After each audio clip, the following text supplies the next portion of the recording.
आपन घर डोलिया। थोड़ा सा ना इसका वोकल उठा के रखिएगा। के हमरा जिंदगी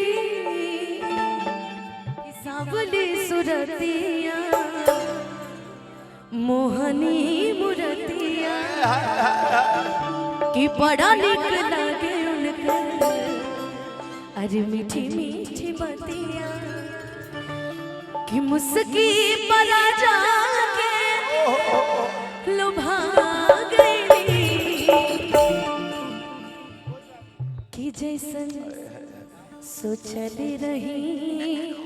हम वैसन सखी रे वर पा गई जैसन सोचले रहनी कि जैसन सोचले रहनी वैसन धनिया मोर बारी सावर न गोर बारी हो जैसन सोचले रहनी वैसन धनिया मोर बारी सावर न गोर बारी हो कि थोड़े छर हर पाता कि थोड़े छर हर पातर मोट थोड़े थोड़ बारी सावर न गोर बारी हो जैसन सोचले रहनी वैसन धनिया मोर बारी सावर न गोर बारी हो।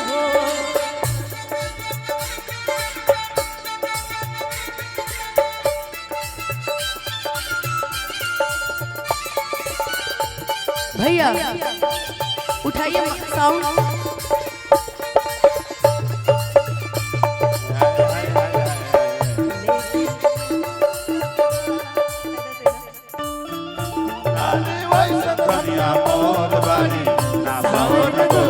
बड़ा छोर पातर औरी पोरे पोर बाली बड़ा नीक लागेला पलम जी के बोलिया कि जब से ले आइल बड़े आपन घर डोलिया जब से ले आइल बाड़े आपन घर डोलिया जब से ले आइल बाड़े आपन घर डोलिया हो बड़ा नीक लागेला अरे पलम जी के बोलिया जब से ले आइल बड़े आपन घर डोलिया जब से ले आइल बाड़े आपन घर डोलिया बनके हमरा जिंदगी कि बनके हमरा जिंदगी में आइल जोर पर सावर न गोर पर हो जैसन सोचले रहनी वैसन पियला मोर पर सावर न गोर पर हो। अजय सवारिया हम सोचले रहनी वैसन धनिया मोर बाली सावर न गोर पर हो बड़ा छोर पातर औरी पोरे पोर बाली सावर न गोर कि साज के से जारिया का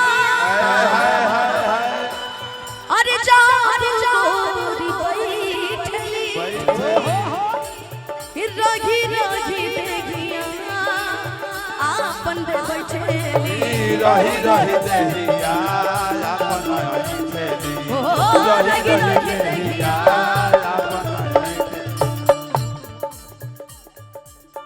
छुप छुप के काहे तूने मारेला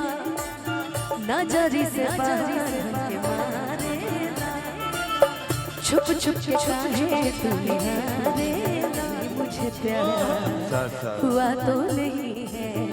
कहीं मुझे प्यार हुआ तो नहीं है।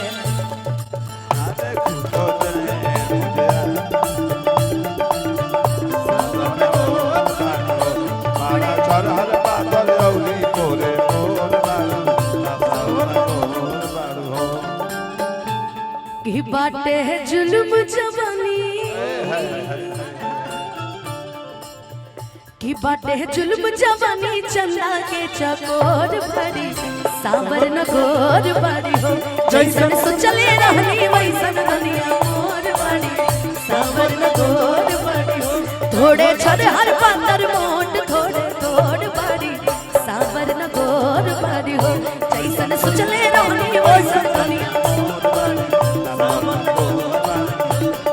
बढ़ल पागल औरी गोरे गोर